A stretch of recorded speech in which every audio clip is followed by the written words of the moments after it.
오늘도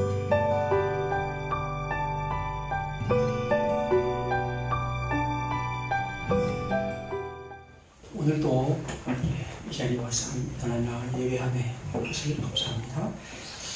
이제 다 함께 일어나셔서 부활절 둘째 주일 예배를 드리겠습니다. 찬송가 165장을 찬송하겠습니다.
예수께서 이르시되 나는 부활이요 생명이니 나를 믿는 자는 죽어도 살겠고 무릇 살아서 나를 믿는 자는 영원히 죽지 아니하리니 이것을 네가 믿느냐.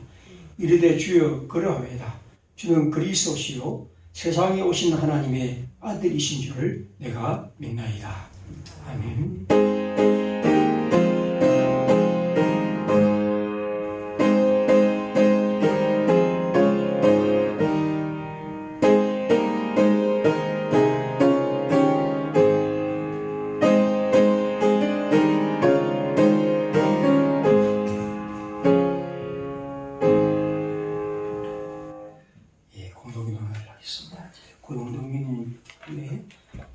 밑에서 6번째 줄에 잘못 인쇄해서 차별 철폐 연대입니다. 철폐가 빠졌습니다. 기도하겠습니다.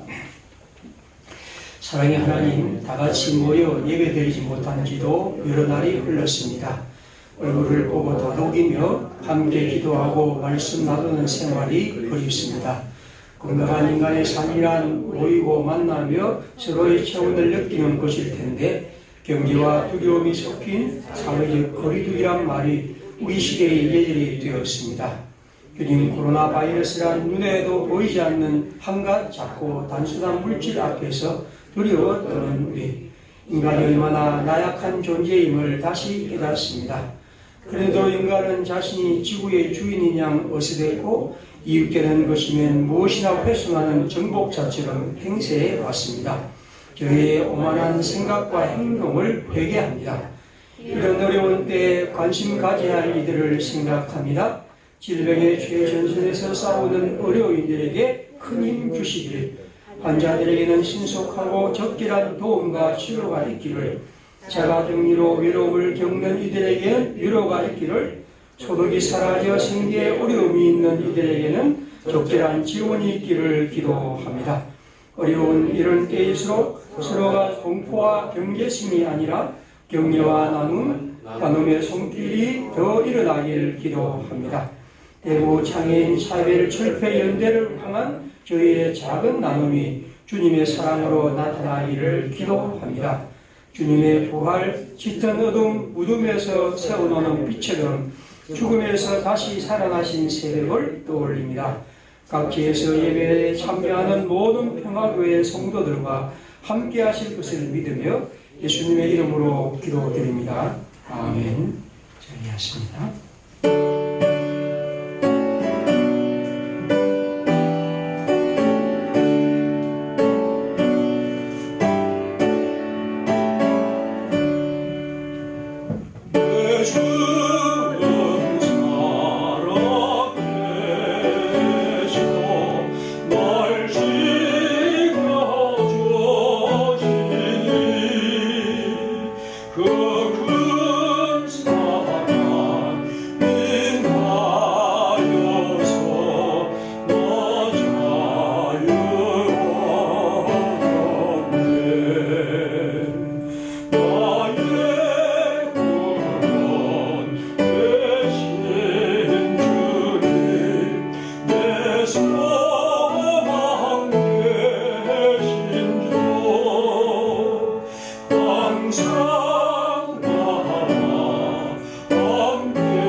태초에 천지를 창조하시고 지금까지 살아계셔서 우리 인간들의 삶을 주관하신 아버지 하나님 감사합니다. 오늘 우리가 이렇게 혼란과 어려운 시절에도 함께 기도하고 예배하게 하시니 감사합니다. 지난 세월 돌아보면 우리가 매주 드리는 이 예배가 참 귀하고 소중한 은혜였음을 깨닫게 됩니다. 주여, 지금까지 지내온 곳 모두 주의 크신 은혜임을 고백합니다. 우리가 전혀 겪어보지 못하고 예상하지 못한 큰 일을 온 나라와 온 세상이 겪고 있습니다. 이제 사람들이 함께 모이고 만나는 것 자체가 큰 짐이 되어버린 시간입니다. 주님, 이러한 상황과 어려움 속에서 다시 한번 우리의 믿음을 돌아보게 하시고 우리 인간들의 그 자만과 그 거만함을 회개하게 하시고 우리의 모든 것들이 이 큰 자연 앞에서 얼마나 작고 소중한 것들이었는가를 한 번 더 기억하게 하여 주시옵소서. 주님, 이렇게 좋은 봄날 4월이 왔습니다. 지난주에는 우리가 이 땅의 지도자를 뽑는 선거가 있었습니다. 누가 누구를 지지했고 또 누가 되었고 이것이 중요하지 않습니다. 주님, 이 땅에 이 선거를 통해서 법과 상식이 자리 잡도록 도와주시옵소서. 이 땅에 조금 더 나약하고 연약한 존재들이 위로받고 격려받는 제도와 질서가 자리 잡도록 인도하여 주시옵소서. 그 길에 우리의 교회와 한국의 교회가 함께 하시고 우리의 믿음의 성도들이 그 길에 함께 나설 수 있도록 주여 인도하여 주시옵소서. 주님, 세상에 많은 교회가 있지만 우리는 평화교회를 이루었습니다. 세상의 작은 유혹과 작은 흔들림에 우리들은 쉽게 넘어집니다. 그래서 모여서 우리는 예배드리고 기도합니다. 주님, 다시 한번 우리 평화교회와 우리의 믿음과 우리 성도들의 삶을 생각해 봅니다. 주님, 이 교회를 통해서 우리 주님께서 이루고자 하는 큰 일을 이루시고 이 지역에서 우리 주님의 살아계심을 우리 교회를 통해서 잘 나타낼 수 있도록 우리를 인도하여 주시옵소서. 주님, 이 4월에 우리는 또 잊을 수 없는 일이 있습니다. 수많은 어린 생명들이 차가운 바다 속에서 사라져갔습니다. 주여, 세월이 흘렀지만 아직도 그 일이 어떻게 일어났는지, 왜 일어났는지 아직도 우리는 잘 알 수 없습니다. 주여, 이런 일이 다시는 일어나지 않도록 이 일들의 모든 과정을 소상히 밝힐 수 있도록 인도하여 주시옵소서. 자식을 잃은 부모를 무엇으로 위로하겠습니까? 그 부모들에게 주님께서 위로와 어루만져 주시옵소서. 주님, 우리는 기도할 뿐 그들을 어떻게 도울 수 없습니다. 하지만 우리의 기도가 한 마음으로 이 세상에서 이루어지기를 주여 간절히 기도합니다.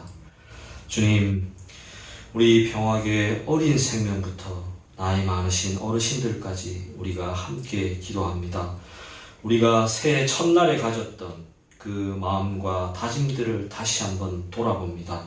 우리의 믿음이 작고 연약하지만 다시 한번 이 봄에, 이 봄날에 우리의 그 첫날의 기도와 다짐을 생각하며 우리의 삶과 우리의 생활과 우리의 믿음을 다시 한번 세우기를 원합니다. 주님, 이 예배를 통해서 우리에게 은혜 내려 주시옵소서. 주님, 이제 예배를 시작합니다. 말씀을 전하시는 목사님께 영과 육의 부족함이 없도록 하시고 그 말씀을 통해서 우리가 새로운 믿음과 용기로 이 한 주간을 또 버티어내고 살아갈 수 있도록 주님 인도하여 주시옵소서. 멀리 떨어져 함께하지 못하는 평화의 성도들 기억하시며 어디에 있든지 이 예배를 기억하며 함께 우리와 함께 기도하고 예배 드릴 수 있도록 주님 큰 은혜 내려 주시옵소서. 이 모든 말씀 예수님 이름으로 기도드립니다. 아멘.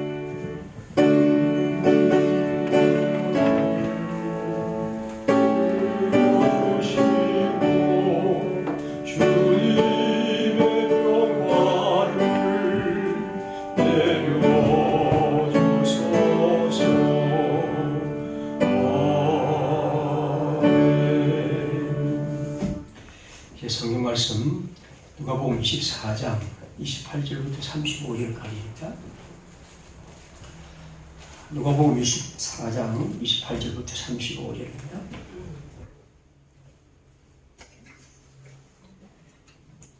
그들이 가는 마을에 가까이 가매 예수는 더 가려 하는 것 같이 하시니 그들이 강권하여 이르되 우리와 함께 유하사이다. 때가 저물어 가고 날이 이미 기울었나이다 하니 이에 그들과 함께 유하러 들어가시니라. 그들과 함께 음식 잡수실 때에 떡을 가지사 축사하시고 떼어 그들에게 주시니 그들의 눈이 밝아져 그인줄 알아보더니 예수는 그들에게 보이지 아니하시는지라. 그들이 서로 말하되 길에서 우리에게 말씀하시고 우리에게 성경을 풀어주실 때에 우리 속에서 마음이 뜨겁지 아니하더냐 하고 꼭 그때로 일어나 예루살렘에 돌아가서 가보니 11제자 및 그들과 함께한 자들이 모여 있어 말하기를 주께서 과연 살아나시고 시몬에게 보이셨다 하는지라. 두 사람도 길에서 된 일과 예수께서 떡을 떼심으로 자기들에게 알려주신 것을 말하더라. 아멘.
발트 니그라고 하는 독일의 작가가 있는데 이분은 전기를 좀 많이 읽었습니다.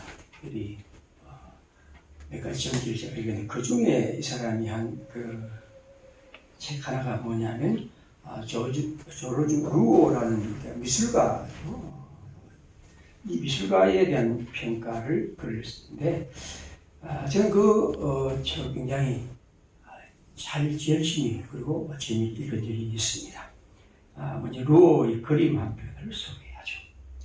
그러면 이제 밴드에도 올리고 우리 홈페이지에 올렸는데 이 그림은 조지 루호의 세 사람이 있는 풍경이란 이 사람은 풍경을 몇 가지 짧게 그렸는데 그 중에 하나가 이 세 사람이 있는 풍경이란 그림인데 이 그림은 이제 오늘 읽은 성경 엠마오로 가는 얘기를 배경으로 이분이 글을 썼습니다. 아까 말씀드린 리그는 이 조지 루어의 전기를 쓰면서 이렇게 말합니다. 미술이 해야 할 최우선의 과제가 뭔가? 그건 미술이라는 것은 아름다움을 지원하는 것이다. 이렇게 얘기했죠. 주보에 제가 글을 올리는데 많은 화가들은 이제 생각할 때 아름다움을 편안함, 사랑스러움, 달콤함, 유리 이런 것과 동일시하지만 루어를 볼 때 그는 아름다움은 5월의 상쾌한 아침만 아니라 짙은 안개에 감싸인 11월의 풍광도 아름답고 꽃처럼 피어나는 소녀의 얼굴뿐 아니라 굳은 살 투성인 농부의 손도 아름답다. 그래서 그는 말하기를 고전적 이 미 개념에 따른다면 아름다움은 어떻게 보면 고통을 내포한 그런 것이야말로 최고의 아름다움이라 그렇게 얘기를 하면서 고대 그리스의 격언을 인용합니다. 그는 말하기를 아름다움은 무겁다 그런 말을 쓰죠. 그건 뭐냐면 아름다움이라는 것은 결국에서 항상 늘 희미한 우수 이런 것이 담겨 있다고 얘기를 합니다. 그래서 그는 이 글을 쓰면서 또 서피의 유명한 말이죠. 아름다움이 세상을 건지리라 그런 말을 썼습니다. 제가 이 루어의 그림을 소개한 다음에 루어의 전기 중에 한 부분을 이 사람이 적어가면서 루어가 쓴 이 글의 미술의 아름다움을 우리가 보통 말하는 아름다움과 다르게 루어는 아름다움을 그렸다고 말하죠. 저는 이제 제가 그림을 뭐 그렇게 그려보지 않고 그렇게 썩 좋아하지는 않지만 고의 그림하고 루어의 그림을 좀 좋아합니다. 그냥 뭐 이렇게 뭐 그림책 한 걸 한번 뭐 나온 거 한번 사본 적이 있는데 루어의 그림은 어떻게 보면 전통적인 것과는 다른 그런 의미에서 그림입니다. 이 그림도 지금 엠마오로 가는 제자의 얘기를 그렸는데 물론 이런 그림은 저도 뭐 평가할 그런 실력은 없고 그저 한번 많이 뚫게 보면 여기에 세 사람 가운데 예수님과 그 두 의 사람의 얘기를 한번 상상해 보는 거죠. 뭐 여러 가지 색채와 배경 뭐 이런 여러 가지가 있겠지만 어쨌든 루어의 그림을 제가 오늘 소개하는 것은 엠마오의 얘기에 대한 제가 볼 때 지금까지 가장 잘 그린 그림이라 제한대체를 가져다 본 그림이라고 말할 수 있습니다. 오늘 여기 보면 이 엠마오의 제자의 얘기는 13절부터 이어지는데 13절에 그날에 그들 중 둘이 예루살렘에서 15리쯤 되는 엠마오로 가는 마을로 가면서 이 모든 된 일을 서로 이야기하더라. 이 그날이라는 것은 바로 예수께서 부활하신 날입니다. 예수께서 부활하신 그날에 이 두 사람이 함께 예루살렘에서 25리쯤 되는 엠마오로 마을로 가면서 그날 일어난 일을 얘기를 합니다. 그리고 18절 이하에 보면 그 사람 한 사람은 글로바라는 사람이 있는데 이 사람이 이제 얘기를 하는데 그러니까죠. 예루살렘에서 요즘 거기에서 된 일을 왜 당신만 모르느냐 그렇게 말하면서 나타난 예수님에게 그런 말합니다. 그리고는 이제 일어났던 얘기를 하죠. 우리는 나사렛 예수에 대해서 알고 있는데 이분은 하나님이 보내신 선지자였습니다. 그리고 이제 이 한 제자가 다가온 예수님께 말합니다. 그리고 이 제사장들과 관리들이 그를 사형 판결에 넣어주어 십자가에 못 박았습니다. 우리는 항상 이 예수란 사람이 우리를 속량할 메시아라고 그렇게 기대했는데 그러나 그는 그런 일을 못했습니다. 하지만 우리가 기대했던 것은 일어난 지 사흘 만에 우리 중에 어떤 여자들이 우리를 매우 놀라게 했는데 그 여자들이 아침 새벽 일찍이 그 무덤에 갔다가 시체는 보지 못하고 그가 살아나셨다 하는 천사들이 그에게 말했다는 것을 들었다는 거죠. 그리고 우리 중에서 두 사람이 그 여자의 말을 듣고 그 무덤에 가서 보았는데 과연 예수는 보지 않았다. 그런 얘기를 했습니다. 다시 말하면 그들이 얘기했던 것은 그 당시 예루살렘에 일어났던 일과 그들이 겪었던 일과 그렇지만 그들은 그 부활에 대한 얘기를 하면서 그들은 그 부활을 믿지 않고 그저 엠마오로 가고 있습니다. 15절과 16절은 이렇게 말합니다. 그들이 서로 이야기하며 문의할 때 예수께서 가까이 이르러 그들과 동행하시나 그들의 눈이 가리어져서 그인 줄 알아보지 못하거늘. 저는 이 성경을 읽으면서 굉장히 제가 놀랬던 것은 이 사람들이 그냥 아무런 예수님과 관계가 없는 사람이면 모르지만 이게 제자라고 했습니다. 물론 이 제자는 누가의 제자는 단지 12제자가 있고 그리고 또 다른 여러 제자들이 있습니다. 누가에는 그렇게 표현을 합니다. 그렇기 때문에 이 사람들은 12제자는 아니라 할지라도 제자라고 할 정도로 한다면 그들은 예수님을 잘 아는 사람들입니다. 그런데 그들에게 가까이 와서 그와 말씀하시는 예수를 그들이 동행하는 예수를 몰랐다는 거죠. 16절에 보십시오. 그들의 눈이 가려져서 그인 줄을 알아보지 못했다. 부활하신 예수께서 그들에게 찾아오셔서 그들과 말씀하시는데도 그들은 그분이 누군지를 알아보지 못했다는 거죠. 그러면 사람들은 생각합니다. 예수님이 부활하신 다음에 그냥 전혀 다른 모습으로 바뀌어버리는가? 성경은 그렇게 말하지는 않습니다. 예수의 부활은 몸의 부활입니다. 그는 그 몸으로 부활하셨습니다. 그렇기 때문에 그분의 부활은 다시 새로운 존재로 그냥 얼굴과 모든 것이 바뀐 것은 아닙니다. 그런데 그들은 그것을 알지 못하고 그분을 예수를 보지 못했다는 거죠.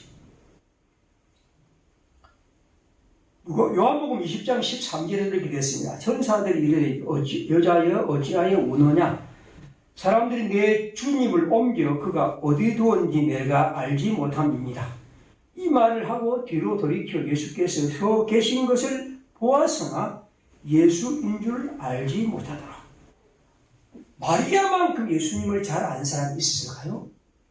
그런데 마리아도 무덤에 가서 예수께서 자기 뒤에 서 계신 것을 보고서도 돌이켜 보았지만 그가 예수인 줄 알지 못했다는 거죠. 이 성경은 우리에게 말하는 것이 뭘까요? 부활하신 예수는 그리고 그 당시뿐 아니라 그 시대에 계속해서 이어지면서 부활하신 예수는 우리가 알기 어렵다. 힘들다. 부활을 알고 부활을 깨닫는 것은 바로 우리에게 이 제자들과 마리아의 모습에 부활하신 주님에 대한 우리의 태도일 수 있다는 거죠. 그들은 그분과 함께 가면서도 그분을 알지 못합니다. 그분이 우리의 눈을 뜨게 해주기까지는 우리는 부활하신 주님을 알 수 없습니다. 우리가 아무리 설명하고 아무리 논리를 가고 증명해내도 빈무덤을 봐도 그들은 알지 못합니다. 우리가 요셉의 얘기를 보면 아주 재미있는 얘기가 있죠. 창세기 42장 8절을 보면 요셉은 그들의 형들을 알아보았으나 그들은 요셉을 알아보지 못하였더라. 오랜 이후에 요셉을 동생을 판 형들이 총리가 된 요셉을 만납니다. 요셉은 그들의 형을 알아보았지만 그들은 요셉을 알아보지 못했다. 왜 몰랐을까? 동생인데 10명의 형들이 아무도 그를 알지 못했다는 거죠. 왜 그럴까요? 그리고 31절은 이렇게 말합니다. 그들의 눈이 밝아져 그인 줄 알아보더니 예수는 그들에게 보이지 아니하시니라. 앞에는 그들은 알지 못했다 하고 30일째에는 이 정한입니다. 그들은 예수를 눈이 밝아져 예수를 알아보았다고 했습니다. 그들은 그와 함께 있는 예수를, 즉 부활하신 예수를 알지 못했습니다. 그리고 그들은 부활하신 예수를 드디어 알게 됩니다. 부활하신 예수는 우리에게 언제나 감추어져 있고, 부활하신 예수는 우리가 그를 만나고 말하고 때로는 서로 같이 있다 할지라도 그는 우리에게 알려지지 않는 존재가 될 수 있습니다. 그리고 부활하신 예수는 우리에게 다시 새롭게 알려지는 존재이기도 합니다. 오늘 성경은 우리에게 엠마오의 이 얘기는 우리 모두가 다 이렇게 부활하신 예수에 대한 얘기를 하고 설교하고 듣고 우리가 축하하고 우리의 물질을 드리고 기도하고 찬송하지만 과연 우리가 우리와 함께인 예수를 그들이 알아보지 못했던 것처럼 부활하신 예수를 그들이 보면서도 보지 못했던 것처럼 우리가 과연 주님을 보고 있는지, 그리고 진정으로 예수를 보는 길은 무엇인지를 생각해야 합니다. 우리가 읽은 성경, 아까 본 성경입니다. 그들은 예수인 줄 알아보지 못했다. 그들은 생각했습니다. 예수는 죽었다. 그는 분명히 죽었다. 우리는 그것을 알고 있다. 어떻게 보면 그들 중에서는 십자가에 대한 못 박히시고 돌아가시는 그런 광경을 멀리서 본 사람도 있을지도 모릅니다. 그러므로 지금 나와 옆에 걷고 있는 이가 예수일 수가 없다. 그들은 분명 같이 동행하면서도 그를 알아보지 못합니다. 그들이 갖고 있는 절망의 무게, 그들이 안고 있는 슬픔의 강도, 그리고 그들이 이 세상 사람들에게서 알고 있는 인간의 죽음과 그 죽음에 대한 여러 가지의 생각으로 볼 때 그들은 그와 함께 걷고 있는 예수가 실제로 그들의 눈에 보이지만, 그들과 함께 걷고 있지만 그들은 예수를, 부활하신 예수를 만날 수가 없으죠. 여러분, 부활하신 예수란 우리가 이렇게 만나고 알고 노래하고 있지만 실제로 이러한 과정, 어떤 의미에 우리 모두에게 그런 일들이 항상 닥친다는 거죠. 여러분과 제가 예수 그리스도의 부활에 대해서 얘기하고 축하하지만 실제로 우리는 엠마오의 이 제자들처럼 그분이 내 옆에 있고 나와 가까이 왔지만 우리는 그분을 모를 수가 있고, 그리고 어떻게 보면 우리가 알고 있다고 하지만 우리는 그를 진정으로 깨닫지 못하고 있는지도 모릅니다. 그러므로 초기 기독교인과 이 성경은 우리에게 부활이라는 것에 대해서 진정으로 우리 자신이 그분을 알고 있는지를 묻고 있고, 그리고 우리는 진정으로 그분을 알 수 있는 방법이 무엇인지를 이 성경을 통해서 도전하고 있습니다. 진정으로 이 엠마오의 사람들이 예수를 알지 못하고 눈이 가려서 그를 보지 못하는 16절이 다시 31절처럼 그들의 눈이 밝아져 그인 줄 알아보는 이 과정, 이것이 바로 우리가 부활하신 주님을 만날 수 있고 볼 수 있는 길이라는 거죠.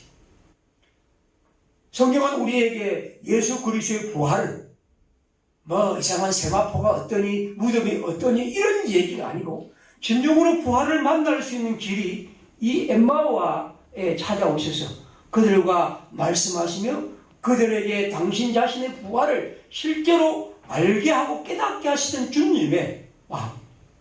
여러분, 부활은 절대로 육신의 눈으로 볼 수 없습니다. 인간의 이성과 논리로 그것을 인정할 수가 없습니다. 부활은 아무리 똑똑한 신학적 연구로 그것을 터득할 수가 없습니다. 부활은 오늘 예수께서 엠마오의 이 제자들에게 만나 그들을 16절에서 31절로 변화시킨 것처럼 그 과정이야말로 우리가 부활하신 주님을 만날 수 있는, 부활하신 주님을 볼 수 있는 바로 하나의 방식입니다. 성경은 우리에게 말합니다. 32절이죠. 그들이 서로 말하되 길에서 우리에게 말씀하시고 우리에게 성경을 풀어주실 때 우리 속에서 마음이 뜨겁지 아니하느냐. 7절 27절에 이렇게 되었죠. 이 예수께서 모세와 모든 선지자의 글로 시작하여 모든 성경에 쓴 바 자기의 관한 것을 자세히 설명하십니다. 성경은 우리에게 말합니다. 예수 그리스도의 부활은 우리가 그분이 우리 앞에 눈으로 있다 하더라도 볼 수 없지만 주님이 우리에게 주시는 이 말씀, 이 성경을 하나님이 우리에게 풀어주실 때에 그것이 우리로 부활의 주님을 만날 수 있게 하는 기회라는 거죠. 부활은 여러분 근본적으로 하나님의 말씀을 들을 때, 하나님의 성경을 우리에게 성경으로 풀어주실 때, 그리고 우리 속에 마음이 뜨거울 때 그 부활을 경험할 수 있습니다. 고대 일반 사회에서는 책을 읽을 때 옛날 사람들은 다 알다시피 문맹입니다. 그렇죠? 다 글을 모릅니다. 거의 제가 볼 때 한 90% 이상, 95%의 사람들이 글을 몰랐습니다. 아주 특별한 사람들만이 글을 읽었죠. 알겠습니다. 그러면 어떻게 하냐면, 이런 이 성경을, 공동체에서 성경을 어떻게 하냐면, 이 글을 읽는 사람이 등장하죠. 그래서 그들은 이 바울의 서신이든 혹은 또 구약 성경을 읽습니다. 읽는 사람은 굉장히 잘 읽어야 합니다. 이기 때문에 물론 배우처럼 그렇게 읽는 건 아니고요. 아마 이 사람은 그 성경을 읽기 위해서 굉장히 많이 애를 씁니다. 아마 설교 준비하는 것보다 더 많이 했지 않았을까 생각합니다. 그래서 읽어서 이 모인 사람들에게 낭송하죠. 그러면 이 사람들은 듣는 귀가 굉장히 발달했습니다. 그러니까 사실은 그렇지 않습니까? 우리가 어떤 일에 조금 장애가 있는 분들은 다른데 굉장히 뜨죠. 그러면 글을 못 읽으니까 이 듣는 귀가 발달했죠. 그래서 저는 이 사람들, 그들이 하나님 예수께서 그들에게 성경을 풀어주실 때 그들이 뜨겁지 않느냐 하는 말은 바로 그런 것이죠. 초기 기독교의 성도들은 예수 그리스도의 부활의 이야기를 어떻게 이해했느냐 하면, 물론 앞에 살아있는 사람들이 예수님이 부활했다, 내가 그들에게 그걸 봤다, 몇 사람이 본 사람도 있겠죠.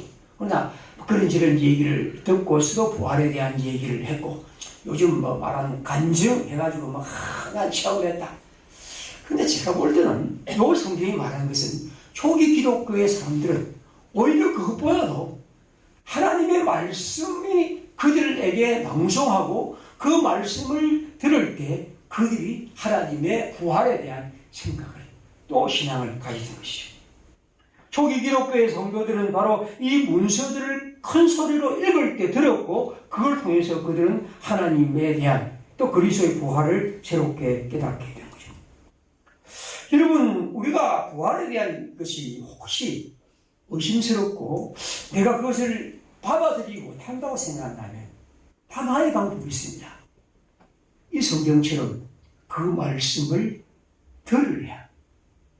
우리의 마음을 열고 고요히 그 말씀 앞에 다가가고 그 말씀과 씨름하고 그 말씀이 내게 들려주신 것들을 듣기 위해 귀를 기울이고 가슴을 주 앞에 드리는 것입니다. 말씀을 통해서 부활은 깨달아집니다. 말씀이야말로 진정으로 십자가에 못 박히신 그리스도가 살아계신 하나님의 아들이시고 부활하신 주님으로 깨닫게 됩니다. 하나님의 말씀은 살아있는 소리로 듣고 그들은 바로 예수 그리스도의 부활 속에서 함께 참여했던 것이죠. 오늘 첫 번째 성경은 우리에게 부활의 이야기를 들려주고 있습니다. 성경을 통해서 그들은 부활을 깨달았던 것이죠. 기독교는 그런 의미에서 부활에 대해서 많이 말할 수 있지만 가장 중요한 부활의 증언은 하나님의 말씀이고, 이 말씀이 바로 항상 우리에게 살아있는 예수 그리스도를 증명해주는 가장 중요한 길입니다. 두 번째 성경은 우리에게 말합니다. 부활은 30절에 이렇게 말합니다.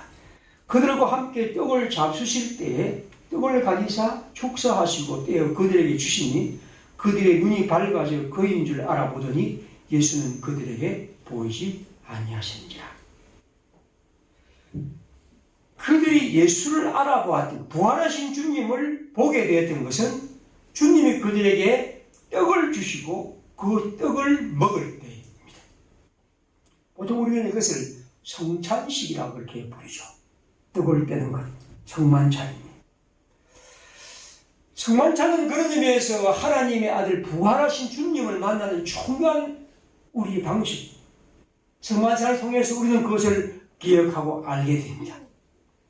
그런데 저는 이 얘기를 단순히 성만찬으로만 생각하고 싶지는 않습니다. 왜냐하면 초기 기독교의 성도들은 이걸 단지 성만찬으로 보기보다도 오히려 하나님의 공동체가 함께 하나님 안에서 가졌던 이런 공동의 식사와 나눔과 사귐 같은 거죠. 다시 말하면 하나님의 교제와 하나님 안에서 사람들 간에 서로 교제하며 주님을 노래하고 그 안에서 진정한 그리스도의 사랑을 나눌 때 그들은 부활하신 주님이 실제로 역사하는 것을 경험했던 것이죠. 그래서 여러분이 초기 기독교의 그 기록을 보면 이 밥상 교제가 굉장히 중요한 것입니다. 그런 의미에서 제가 볼 때는 초기 기독교의 성만찬과 밥상의 공동체는 항상 밀접하게 연결되어 있습니다. 공동체는 바로 이렇게 함께 하나님 안에서 서로 나누면서 하나님이 주시는 사랑을 나누고 부활하신 주님을 노래했던 것이죠. 출애굽 18장 12절에는 이런 기록이 있습니다. 모세의 장인 이드로가 번제물과 희생제물을 하나님께 가져오며 아론과 이스라엘 모든 장로가 와서 모세의 장인과 함께 하나님 앞에서 떡을 먹으리라. 이건 모세가 이제 출애굽의 일 이후에 이제 그 새로운 가나안 행진을 하기 전에 모세의 장인을 불러서 그가 하는 대화의 장면 중에 하나입니다. 그들이 하나님 앞에서 떡을 먹으리라. 함께 하나님 안에서 떡을 먹으면서 이 장인이 바로 이스라엘 백성의 공동체에 참여합니다. 미디안 제사장 장인이 이제 하나님의 공동체에 참여하여 하나님 앞에서 떡을 먹는 장면입니다. 이것은 함께 떡을 먹는다는 것은 서로 화해하며 받아들이는 것입니다. 나누며 섬기는 것이죠. 여러분, 부활이라는 것은 하나님의 그리스도의 공동체가 형제를 그리스도의 형제로 받아들이고 그 속에서 하나님의 사랑을 나누고 서로 격려하는 이런 아름다운 사귐이 바로 하나님의 공동체가 부활을 경험할 수 있는 것입니다. 아주 건조한 그런 성만찬의 문제가 아니고 이 성만찬은 바로 그런 하나님 백성으로 서로를 받아들이는 것이죠. 서로 그리스도 안에서의 형제와 자매로서 참된 친교를 통해서 우리는 그리스도의 공동체가 될 수 있습니다. 말씀과 함께 떡을 떼면서 그들은 그리스도 예수의 공동체로서 하나님 안에서 서로 부활의 주님을 경험했던 거죠. 저는 그런 의미에서 우리가 교회에서 함께 예배하고 함께 찬송하고 함께 말씀을 나누고 또 보이지 않지만 서로 기도하고 주 안에서 사랑을 나눈 것은 주님의 백성들이 부활을 경험하는 중요한 방식입니다. 우리가 부활하신 주님이 진정으로 우리에게 느끼고 진정 경험이 되지 못한다면 우리는 그런 것을 우리 스스로에게 물어야 합니다. 잘 아는 바로 사도행전에 보면 그들의 사도의 가르침을 받아 서로 교제하고 떡을 떼며 오로지 기도에 하기를 힘쓰므로써 그들은 하나님의 공동체가 되었던 것이죠. 그뿐 아니라 저는 이 얘기를 읽으면서 한 번씩 인용하는 이 파스칼의 방세의 글입니다.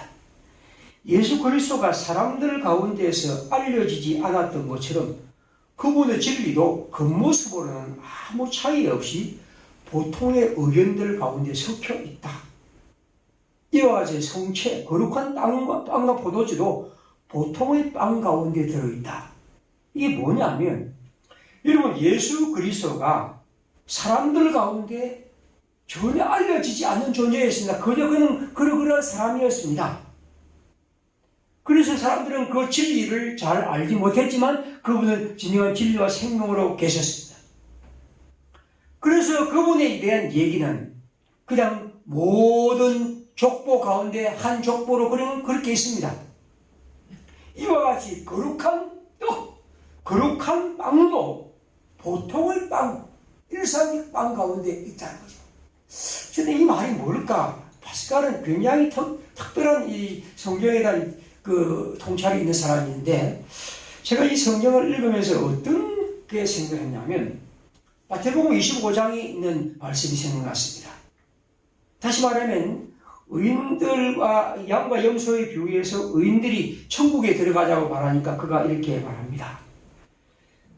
너희들이, 예수님 말씀, 너희들이 내가 굶주렸을 때, 내가 아팠을 때, 감옥에 갇혔을 때, 병들었을 때 찾아오고 먹여주고 했다고 할 때 30대 의인들이 말합니다. 주님, 우리가 어느 때 주께서 줄이신 것을 보고 대접하였으며 목마르신 것을 보고 마시게 하였습니까?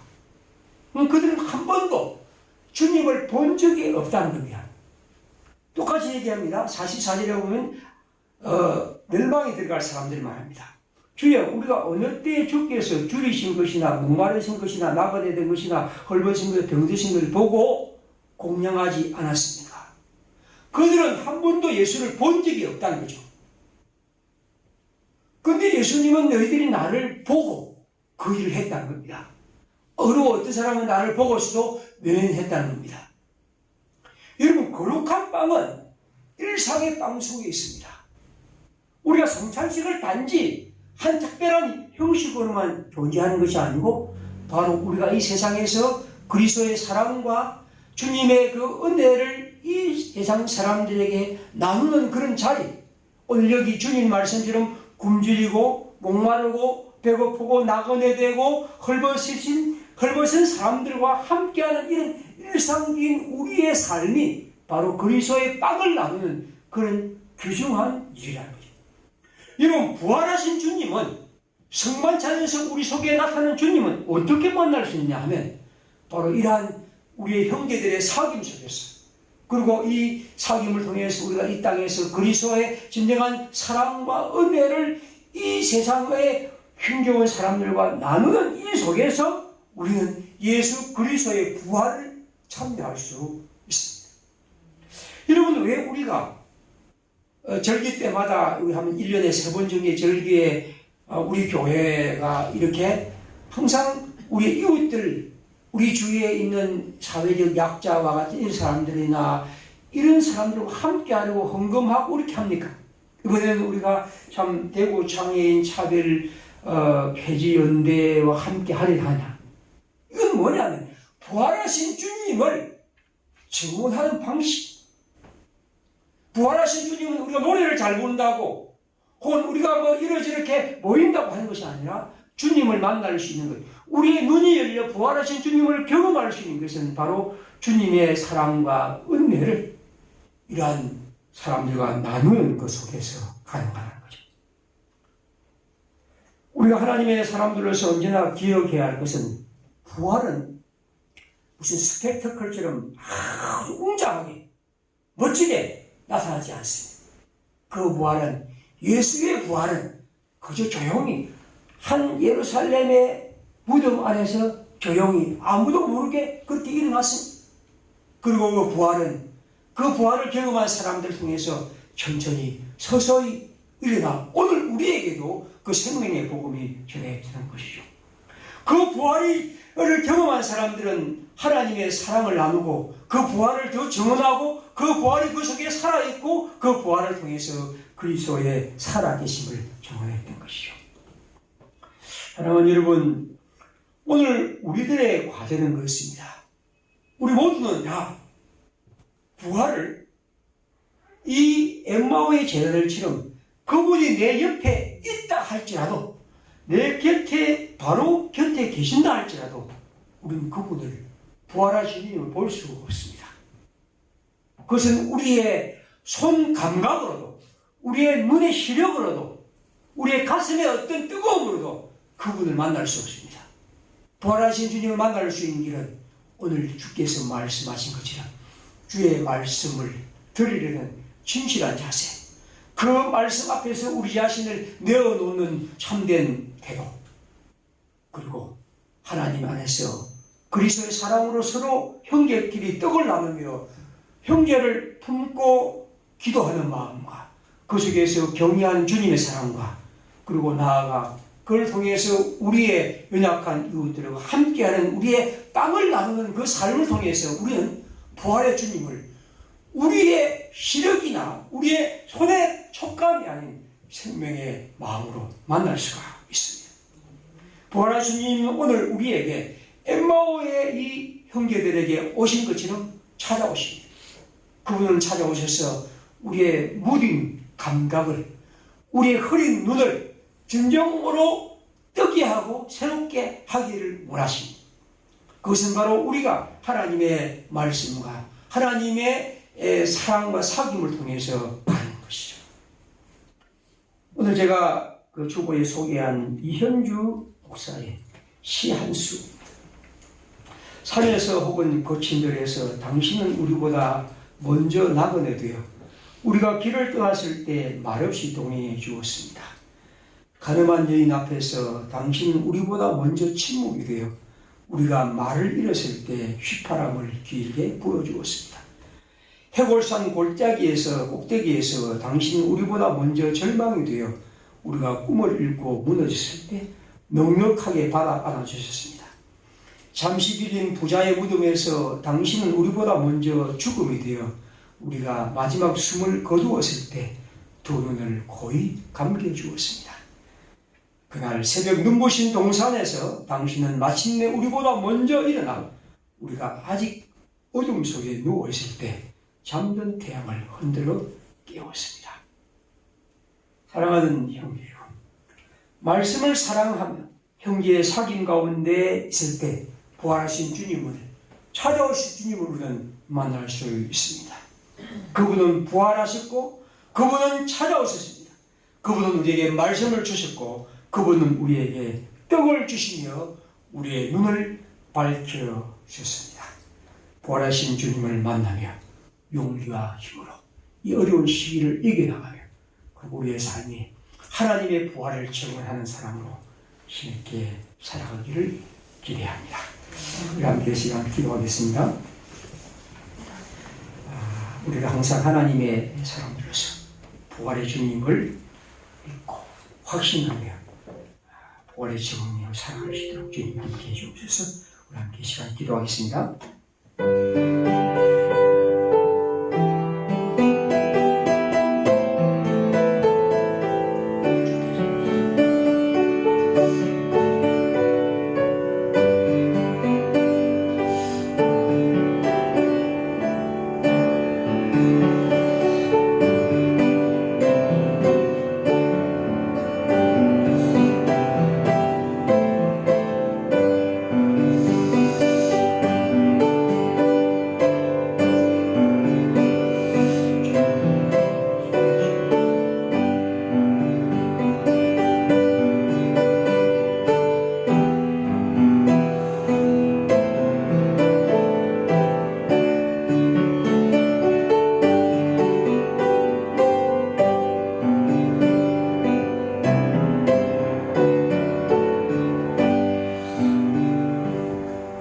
자순가 167장을 보겠습니다. 167장 자수입니다.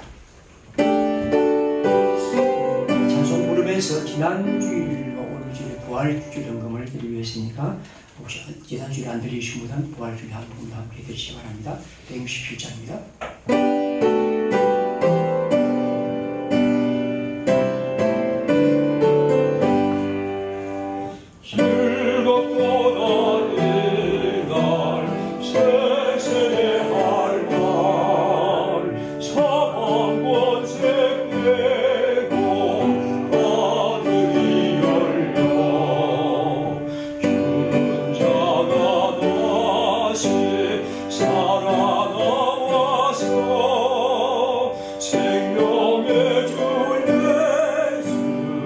찬송하도다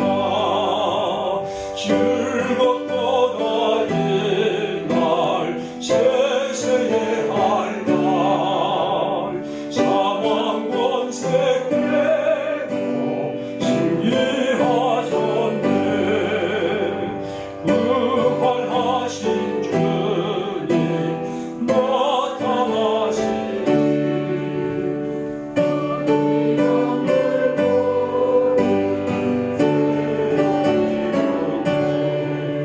그의 말씀으로 이 비우고서 승리하신 주를 찬송하노라.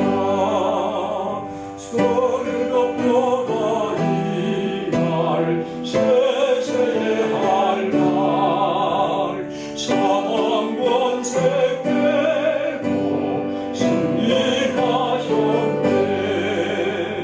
생명의 주 예수 주님이여 무덤 문을 열고 살아나셨네. 주의 말씀대로 이루어져서 사흘 만에 다시 살아나셨네. 즐겁도다 이날 세세할 날 사망 권세 깨고 승리하셨네. 아멘. 주님의 은혜를 감사합니다. 부활의 신앙으로 주님의 백성 되어 살아가기를 원합니다. 여기 모인 주의 백성들과 평화의 모든 형제들에게 하나님이 살아나신 이 복된 역사, 이 능력을 항상 우리의 삶의 동력으로 삼아 주의 백성으로 힘있게 살아가기를 기도합니다. 주께 드린 헌금을 주께서 받아주옵소서. 사랑하는 성도들이 주님을 향한 사랑과 감사로 드려서 우리 그 마음 받으시고 우리의 마음이 주님을 통해서 얻는 기쁨과 은혜가 배가 되기를 원하며 하나님이 주시는 은총 속에서 우리가 하는 모든 일에 주께서 크신 은혜와 지혜를 더하여 주옵소서. 이 코로나 바이러스로 인해서 그 긴 시간 우리 사회에 많은 일들이 우리가 어려움을 겪고 있습니다. 주의 긍휼로 모든 일들이 속히 매듭지기를 기도드리고 우리가 이를 통해서 또한 깨닫는 바도 많기를 기도합니다. 그리고 우리 형제들 가운데 여러 가지 가정적으로 힘겨운 일들이 있습니다. 주께서 은총을 베푸시고 그리고 우리 성소인 장로님께 큰 은혜 주시고 하나님께서 그 영혼을 귀하게 보시고 사랑 가족들에게 주의 위로와 믿음 더하여 주옵소서. 주 예수님의 이름으로 기도드립니다. 아멘. 우리 다 함께 일어나셔서 찬송을 하겠습니다.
선한 삶은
우리의 길과 진리와 생명이신 예수 그리스도의 은혜와 하나님의 크신 사랑과 성령의 충만하심, 부활의 소망으로 이 땅을 살아가는 사랑하는 주님의 백성들과 주의 교회 위에 늘 함께 계실지어다.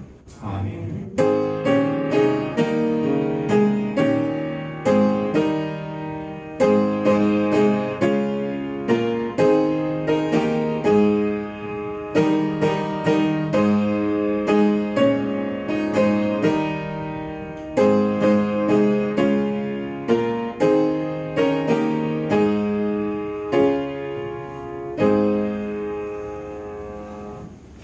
예배를 마치겠습니다.